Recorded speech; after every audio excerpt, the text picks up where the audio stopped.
that should be so easy to defeat? Why? Why is this why do good people just lay down so every form of trash can run over them? Let's go to David Ogden. Let's go to the next piece of trash. DOJ's Bureau of Alcohol, Tobacco, Firearms, and Explosives is increasing its efforts by adding 37 new employees in 3 new offices using $10 million in Recovery Act funds and redeploying 100 personnel to the southwest border in the next 45 days to fortify its Project Gunrunner, which is aimed at disrupting arms trafficking between the United States and Mexico. ATF is doubling its presence in Mexico itself, from 5 to 9 personnel working with the Mexicans specifically to facilitate gun tracing activity which targets the illegal weapons and their sources in the United States. But our department has a very broad mission, and we have to be able to multitask. And as we multitask... Pause. Just to be clear, we got a whole bunch of clips. We're running out of time. It's all in Paul Watson's article. Napolitano knew about Fast and Furious in '09. If you want to watch the clips for yourself in their entirety, not just the snippets we're playing on the news, but she's there being grilled saying she knew nothing. Now you see her at the press conference where this is all being admitted. But, I mean, we already have 8 agencies now, it turns out, involved in this. They're shipping drugs all over the U.S. They're shipping guns all over the U.S., not just Mexico. The government runs this. It's a $500 billion industry. You got to know this chipmunk and the other ones are running it. Of course, it's $500 billion. You think that's being hidden in some crack house down the road? They allow the zombie crack houses to operate. They allow them to go to the schoolyards, try to sell the stuff to your kids. They make it illegal so they get a higher price. And so your kids become zombies that rob houses to pay money to the chipmunks' bosses. Let's go back to the clip. The things that has happened, one of the changes in the threat environment has been what is going on in Mexico. How successful do you expect to be in this effort to clamp down on the trafficking of power going into Mexico? Several things. One is, first of all, you've got to interdict the arms. You've got to stop them from going into Mexico. We're coordinating with Mexico because they can do more by way of southbound screening on their side of the border. But then the Department of Justice moving their agents down there, as David said, and increasing tracing. That will help us identify who is putting those arms into the arms, those guns into the arms of the traffickers moving south. And out of that, there can reasonably be seen more prosecution of actual arms dealers who are intentionally and knowingly putting arms into the hands of the smugglers. So that is part. There she is saying we're taking the guns in, we're tracing it, we got agents there. 2.5 years ago, March 24, 2009, at the press conference with the other slime bags. Yeah, we're going to go to break and come back. Come back with the rest of it. Stay with us.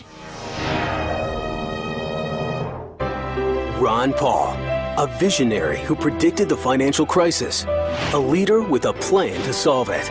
The Paul plan? Balance the budget. Cut $1 trillion year one. Eliminate 5 federal bureaucracies. End the foreign wars and nation building. Rein in the Federal Reserve. Pay down the debt. Cut taxes to create jobs. Ron Paul, a plan to restore America now. I'm Ron Paul, and I approve this message. If you believe in this information and want to support its viral spread, go to the Infowars store at Infowars.com. We've got the new G.I. Joe Infowars T-shirts. We've got the incredible Pro Pure gravity-fed filters available at Infowars.com in the store. We've got a new DVD, Scientists Under Attack, the Don't Tread on Me flag. We've got all sorts of different bumper stickers to help spread the rebellion virally. It's all there. Wristbands, citizen rule books in every order. Order online at Infowars.com today. The water filters, the canteens. It's all there. Infowars.com.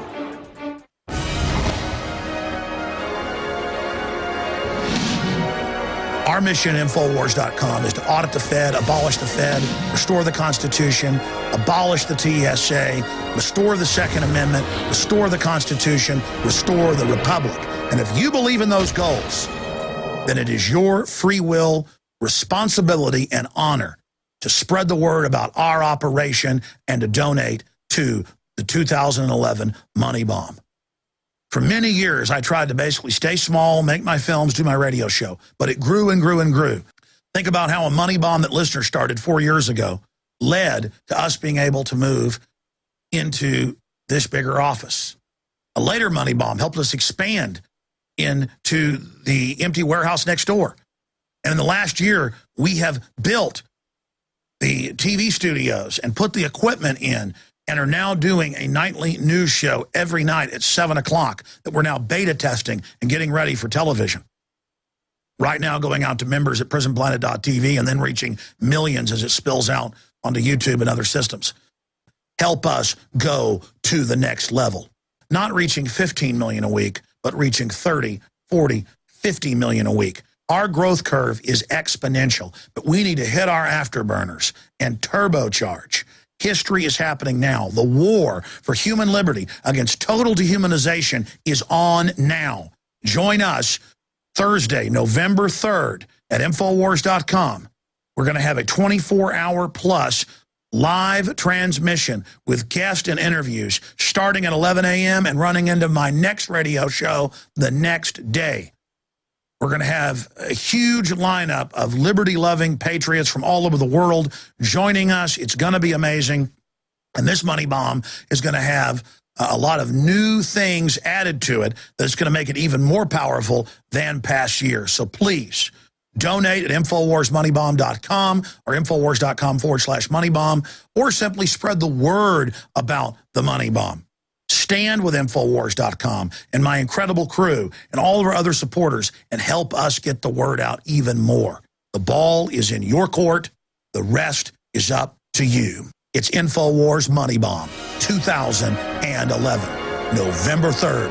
It kicks off 11 a.m. Visit the website at InfoWarsMoneyBomb.com, Infowars.com/moneybomb.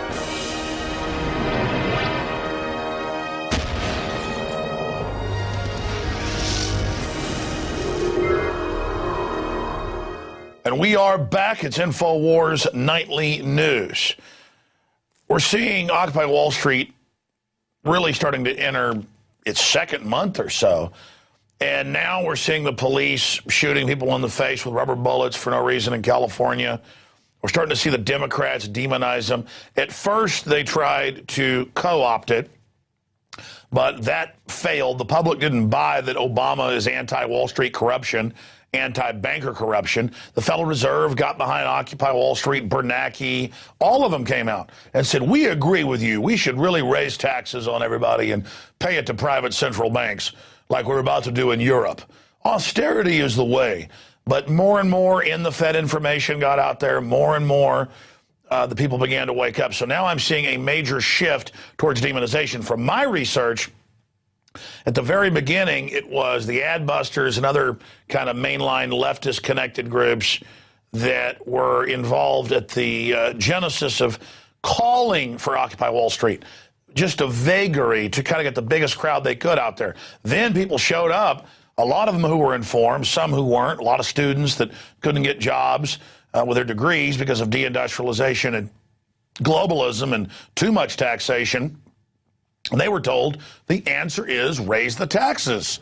The answer is austerity. The answer is, New World Order. But that hasn't seemed to sell so well.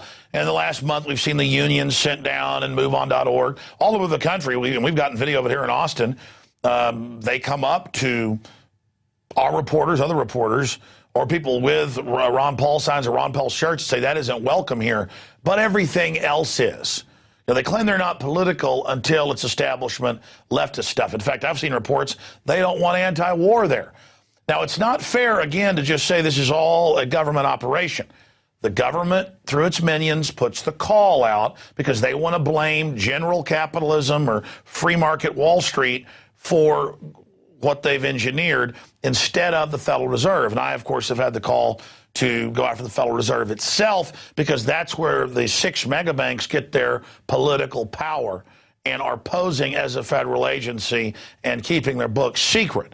And then we can move on from there with Bank of America, Goldman Sachs, Citibank, and others who really are the heads of the New World Order, the authors of this panopticonic control freak nightmare system. They're the folks that lobby for the wars, the cashless society, the control grid. This is the enemy of humanity.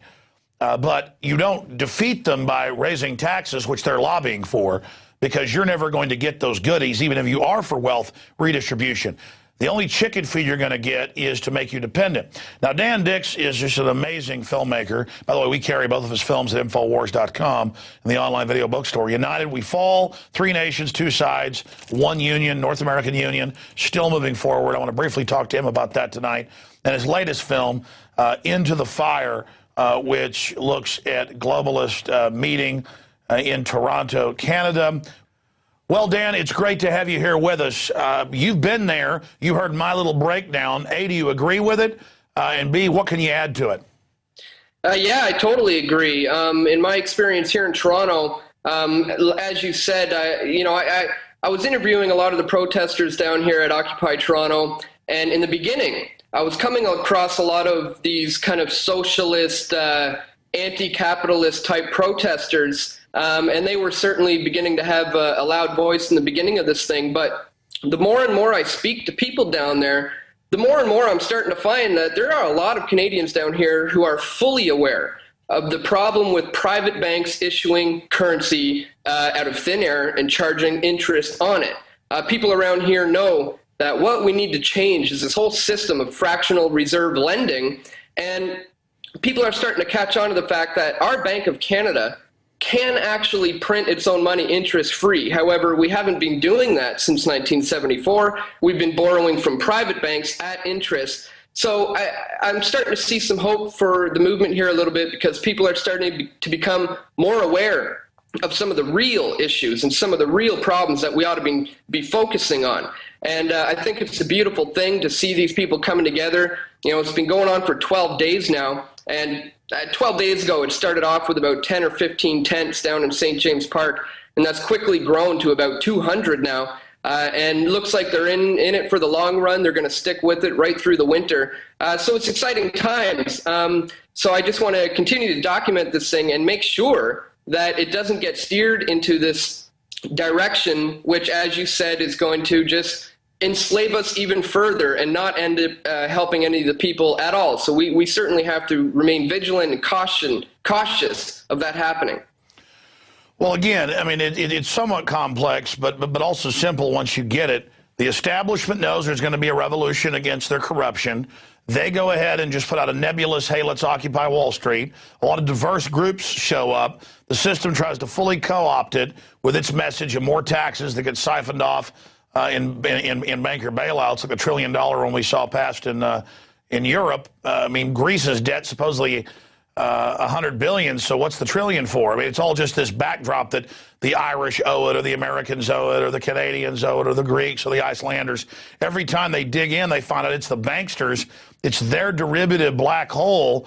It's like Bernie Madoff. They should go to jail instead of this. And people who want to know why they can't get a college job out of college, it's because globalism has deindustrialized. But the issue is, now that the system has not been able to fully co-opt it, we're seeing the mainstream media, left, right, center, shift to they're dirty, they're stealing, they're intense, rats, garbage. If somebody gets an iPod stolen at an event or complains about it, it's big national news to imply it's criminals that want to protest Wall Street. So now that really signifies for me the system tried to co-opt it, like the Pied Piper. They called the people, but but then were unable to control them after that. So now they're shifting to a demonization, rubber bullet in the face mode. One guy, veterans in critical condition right now, still from it, shot them with a rubber bullet at close range. So where do you see the crackdown going around the world if they can't co-opt it? Well, I've certainly been seeing the crackdown happening online with the police cracking down on these various protests all over the states. But it's a little bit different here in Toronto. Something that is very interesting that is going on here is that the police are pretty much staying completely out of it. They're staying out of the way. They're basically allowing the protesters to march wherever they want and occupy whatever intersections they want. And I think the reason for that is because the police here in Toronto have a little bit of a PR problem. They're already trying to restore the public's faith in them because of the atrocities, because of the brutal things that took place.